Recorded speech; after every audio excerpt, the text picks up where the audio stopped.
What's up, guys? It's Tony here. We're over in Truckee at Old Trestle Brewing and our distillery. We are gonna go check out to see what Ryan's doing. Putting in an RO system. Got our new truck as well.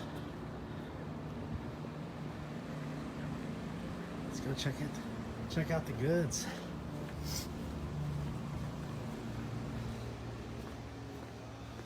Here we go. This is where the whiskey is made. Pretty long process. Got our barrels over here. Then got what they purify the water with. Got a 300 gallon per day reverse osmosis system. Got Ryan working away out here. Ryan, how you doing today? Doing all right. Yeah, it's working hard. But anyways, just like you guys to see what we're doing.